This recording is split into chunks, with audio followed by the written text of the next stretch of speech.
You slam into the Pacific Ocean tail first, and 40 voices hit you at once. Not noise. Language. Your mother, your aunts, your grandmother. 40 orcas all calling in a dialect no other family on Earth speaks. You've been alive 12 seconds, and you already recognize your mother's voice. She pushes you to the surface. First breath, her milk is thick as toothpaste and floods your body with heat. Your brain weighs 12 pounds, 43 billion neurons, more than almost any animal alive. 2 years from now, you'll hunt with your family, swim 100 miles in a day, dive 1,000 feet into total darkness, and map the ocean floor with sound. 2 years and 3 months from now, you'll be floating in a concrete box with drill holes in your teeth and a bucket of dead fish as your only reason to keep breathing. Here's how it happens. You're 2 years old, your pod is hunting herring, and you've never seen anything like it. Your grandmother gives a call. Instantly, the pod splits into formation.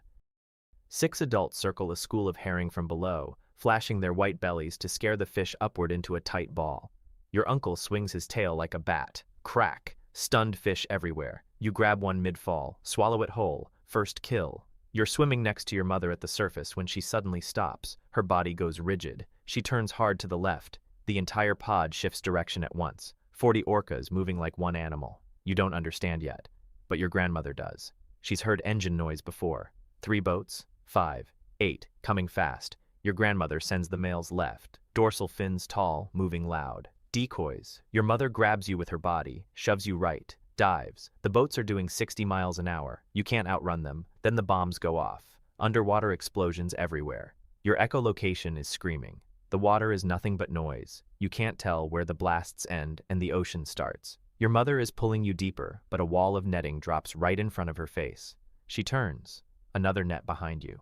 The net tightens. 15 orcas trapped. Your mother rams the mesh. Her skin tears on the rope. Blood clouds the water. She rams again. A diver jams a pole into her side. Men on boats start shoving adults out. Big males first, then the older females. Poles and ropes pushing your family beyond the outer nets.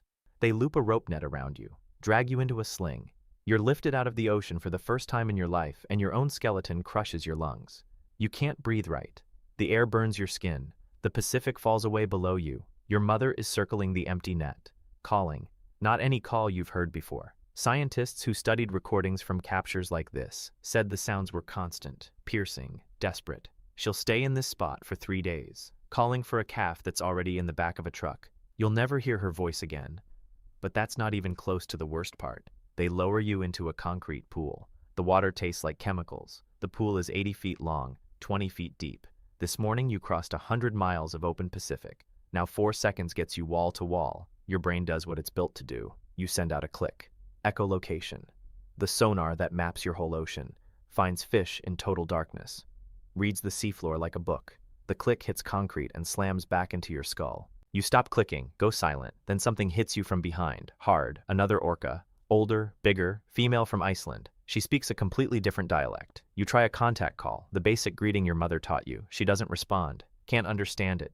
To her, you're a stranger in her space. Her teeth rake across your side. 3 deep grooves. The chemical water burns inside them. You try to dive away. 20 feet of water. She's already there. You try to swim past. She cuts you off. You try the corner. She pins you against the wall and rakes again. Deeper this time. There is nowhere to go, no kelp to hide in, no reef to duck behind, no deep water to disappear into. Just flat concrete in every direction, and an orca twice your size who will never understand a word you say. You press into the corner. Don't move for 3 days. You don't eat for 17 days. Dead fish float past your face every morning. You let them drift. Skip forward 1 year, and your body is being taken apart piece by piece. Your dorsal fin is folding over. 6 feet of dense tissue that used to cut through waves, now flopping sideways like wet cloth. In the wild, this happens to less than 1% of males. In captivity, it's 100%. You spend 80% of every day floating at the surface because there's nothing to dive for. No current, no pressure. The tissue goes soft. Gravity does the rest. Your teeth? You've been chewing the concrete walls for months. Not hunger. There is nothing else to do. Your brain was built to solve problems across 100 miles of ocean. In here, there are 0 problems to solve, so you chew. Your teeth grind down to flat stumps. Cracks run to the root.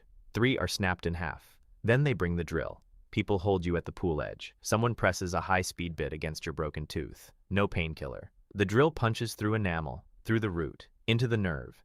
Your body shudders. You sink. They pull you back up. Drill the next one. 4 teeth. 4 holes straight into living nerve. They never fill them, never seal them. Every day for the rest of your life, someone flushes those holes with antiseptic. 3 times daily. You shudder every single time. Your skin is blistered. Too much sun. The pool is too shallow to escape it. Trainers smear black paste on your burns before shows. Not to heal them, to hide them from the crowd.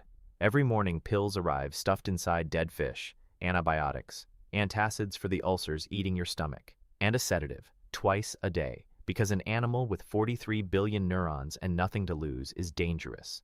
They need you calm. They need you performing. Skip forward 2 years and the system is simple. Do the trick. Get a fish. Refuse, get nothing. They call it working weight, coded language for keeping you hungry enough that dead herring from a plastic bucket becomes the only thing worth living for. You launch 6 tons out of the water on command. Crash down, crowd screams, 1 fish. You open your mouth so kids can see the holes where your teeth used to be. You let a person stand on your face while music blasts so loud it vibrates your skull. 3 shows a day. Between shows you float. Sometimes you swim the same circle for 6 hours. Same loop, same speed, like a broken toy. Sometimes you press your head against the and push, over and over, hard enough to split skin. One orca at a park in Florida did this for years. Rammed the wall until he cracked a 9-inch hole through the viewing window. Died at 15, brain aneurysm. They dumped his body at the county landfill. Skip forward 3 years and something changes. They bred you. Artificial insemination. You're 7. In the wild, females don't have their first calf until 12. Your body wasn't ready. The park needed a baby for ticket sales. She's born, 6 feet long, latches on immediately, and something buried so deep inside your brain that 7 years of concrete and chemicals couldn't touch it suddenly wakes up. You press her against your body, won't let her go. You teach her the only calls you know, your pod's dialect, a language from a family she'll never meet in an ocean she'll never see. She learns it. She answers you. For the first time since the net closed, you hear your own language coming back to you. They drain the connecting pool at night, move her behind a steel gate. You hear the crane engine start. You know what it means. You've watched other mothers in this park lose their calves to that machine. You start firing calls you didn't know you still had. Long-range vocals, the frequencies wild orcas use to find family across miles of open water. You're sending them in every direction, maximum power, against every wall, searching. Scientists later analyzed recordings from separations like this. They said the mothers produced sounds never heard before, calls designed to travel as far as physics would allow. One researcher said she was sending her voice as far into the world as she could. Your daughter is loaded into a crate, driven to a park 400 miles away, alone, speaking a dialect that nobody in her new tank understands. They give you extra sedatives that night. Doesn't help. You circle the empty pool for 11 days. Then you stop performing. Skip forward 6 years. Public pressure has been building. A documentary came out. Ticket sales dropped. Politicians got involved. They announced they're releasing you. After 13 years, you're going home. The transport takes 2 days. They lower you into a sea pen in the same waters where you were born. Real ocean, current, salt, waves. The pen is open on one side. You can swim out whenever you want. You send a click into open water for the first time in 13 years. It travels outward and keeps going. No walls, no echo, just ocean stretching to the horizon. Your brain floods with signals it hasn't processed in over a decade. A pod passes the pen on the 3rd day. You hear their calls through the netting. You try to answer. You push out the dialect your mother taught you. Nothing comes back right. Your calls have degraded.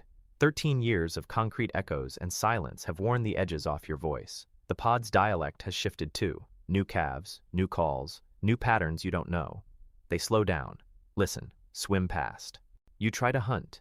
A school of herring moves past. You charge. The fish scatter in every direction. You don't know how to herd them. You've never caught a living fish. Every meal you've ever eaten was dead and handed to you from a bucket. You lunge at a single herring and miss. Try again. Miss. You swim 100 miles looking for something you recognize. After 4 days, you swim back toward the sea pen. Hover near the boat that brought you. Humans feed you frozen fish by hand. The same dead herring from the same plastic buckets. 3 weeks later, your body starts shutting down. You haven't eaten enough. Your immune system, wrecked by 13 years of stress, chemicals, and open tooth wounds, can't handle the bacteria in real ocean water. Pneumonia, the infection spreads fast. You're found floating near shore 5 weeks after release, still alive, barely,